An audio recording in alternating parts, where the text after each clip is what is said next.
everyone.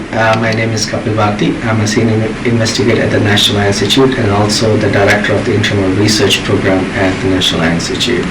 My lab uses stem cell technology, mainly patient-derived RPE cells, induced pluripotent stem cells, to make eye tissues in a dish so that we can study disease models in a dish and also develop both small molecule and cell therapies for patients with macular degeneration. Hi everyone, my name is Ruchi. I'm a staff scientist and I work with Kapil. I have been working with him for the past several years. I work on iPSC-derived retinal pigment epithelium, which is the tissue that is the back of the eye. And this tissue supports photosensitive cells to maintain the vision. And my focus is on age-related macular degeneration and develop the small drug molecules for the treatment of this disease. Please tell us about what you presented here at the symposium and any projects you're currently working on. So I am going to present on some of the new models that we have developed using patient stem cells. We have been able to recreate AMD in a dish, like we like to call it, using patients on stem cells converted into the eye cells, both in 2D and using 3D bioprinting as a 3D models. And that's the work we're going to present here. So I will be presenting part of the work that Kapil is going to be talking in his talk, and basically I'm presenting a poster. So AMD is also the RPE heterogeneity disease, and we have been able to recreate different RPE population in a dish using iPS cells. So my poster is primarily focusing on how the macular iPS RPE cells are sensitive to AMD than peripheral iPS RPE cells. Are these manufactured RPE cells used for research purposes, or are they being used as a treatment for AMD? So the goal is to use this approach to really understand, as Ruchi pointed out, there's different areas of the eye are differentially sensitive in AMD. The center of the eye, the macula, is more sensitive to AMD damage than the periphery.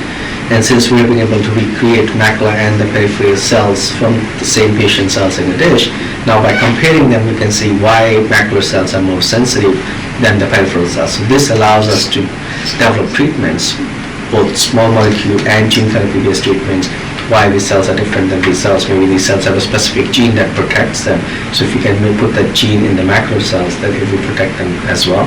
So that's the ultimate goal, that we want to use this kind of work to better understand patient's disease in a dish, but also to develop treatment modalities for different patients with macular degeneration.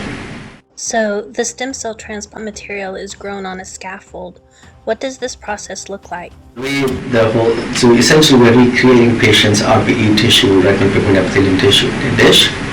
Start with patients' blood cells, convert them into induced pluripotent stem cells, the RPE cells, the stem cells, and these stem cells are then converted into RPE cells, the cells that die in AMD patients' eyes. Then we take those RPE cells, we put them on a scaffold made of a material called polylactic glycolic acid. It's a biodegradable polymer, and cells grow on it, mature on it.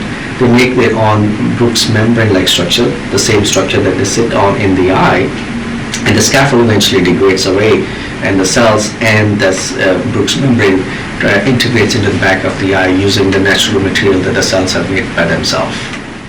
Can you tell us about the poster you're presenting about the RPE cells in a dish? We have optimized this protocol, and we have worked on this process of making RPE cells from iPSCs for several years, and our efficiency is almost close to 90 to 95%.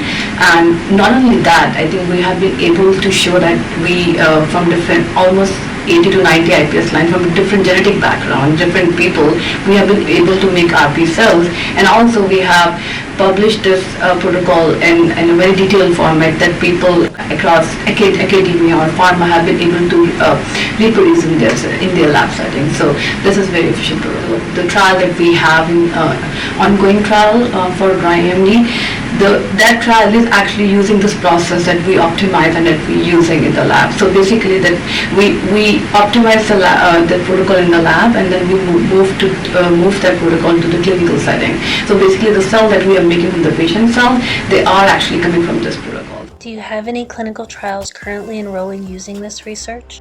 So the current clinical trial, that is a phase 1/2A study that is ongoing in the clinic at the National Eye Institute in Bethesda, Maryland.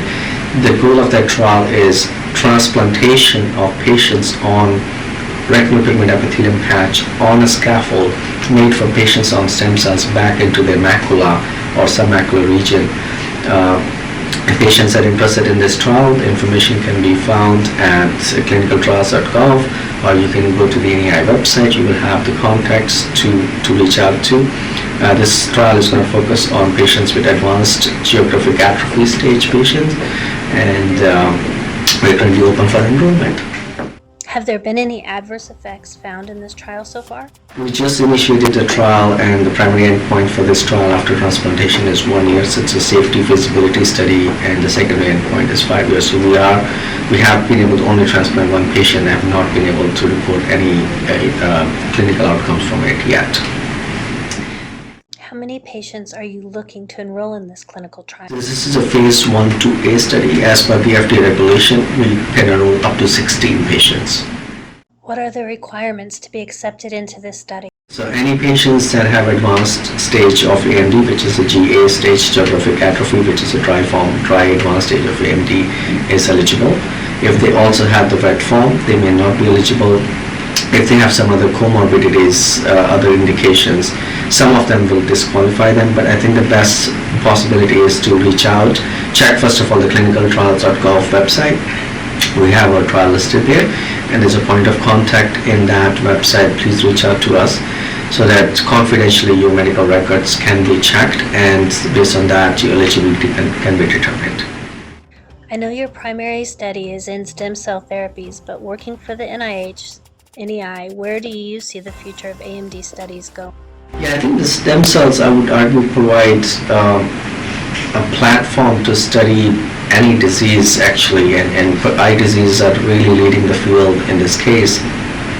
As you have seen this morning in the meeting, and you will see throughout the meeting, that there are no good animal models. I would really use this that laser CNV model, which they say we love to hate, because it's the only model, real model that people can use, and it's really not perfect. It's not close enough to how the human macula looks like and functions like. So we're able to recreate patient cells in a dish, and now what Ruchi published a couple of years back, a model to recreate AMD features in a dish. That allows us to really study disease at a much earlier stage, before it's too late that the cells have died, and to find interventions that will eventually get to the point that we will not have cell death, and we'll be able to restore cell health before the cells undergo atrophy, and let the disease actually stop disease progression getting to advanced stages. So I think that's why stem cells are really powerful. As you will see in my talk tomorrow, not only we can make the eye cells, we can make blood vessels, we can make immune cells, and then we can put them together and study interaction of these three tissues and how they're affected in a disease case. And which tissue, there was a massive debate this morning, which tissue comes, where the disease starts first, in the RPE or the choroid. And with the models that we are developing using stem cells, we can actually tease out and answer those questions. And I think that's the power of stem cell technology that we don't have with any other model possibles. Animal models do provide phenotypic insight, but you cannot tease out differences between different tissues. You can only do it in a dish when you can make one tissue or the other tissue from one patient, from another patient, and combine them or mix them. Those are the things that are possible with our model. If you're using a patient's own cells, changing them to iPSCs, then transplanting those cells back into the patient, aren't those cells already predisposed to develop AMD again? If you make stem cell-derived eye tissue from an AMD patient, they do have some symptoms that you can tease out, but you have to look hard. You have to hammer them enough to say, stress them this way or that way.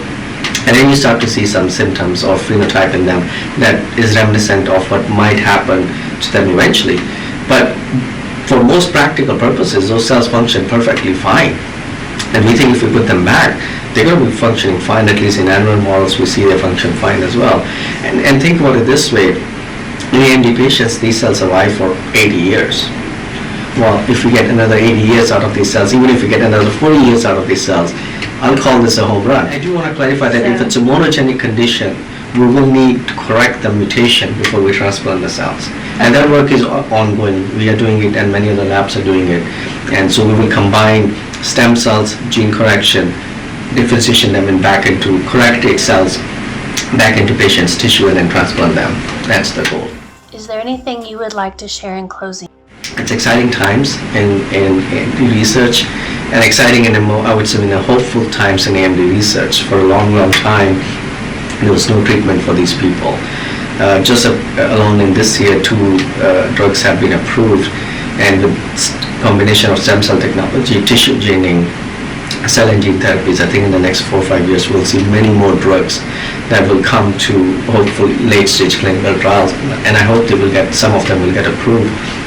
So I think we should be looking forward towards that, and really patients should come forward and support these technologies and educate themselves to see which one works best for which patient. I think that's the most important, because at the end of the day, these are all new technologies, new drugs that we're testing.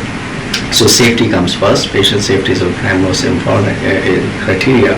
But once the drugs are considered safe, then we hope they can be given to a larger population of patients to also test their efficacy. I think I'll add this thing. I think the models we have in the lab and we are working on, I think at least I'm very excited about it. We have a lot of discussions we had in the last session also, how different pathways are actually working in eye tissue. I mean, we have therapists that have targeted those pathways, but I think now we have models that we can actually see what actually they're doing. So I think this is exciting.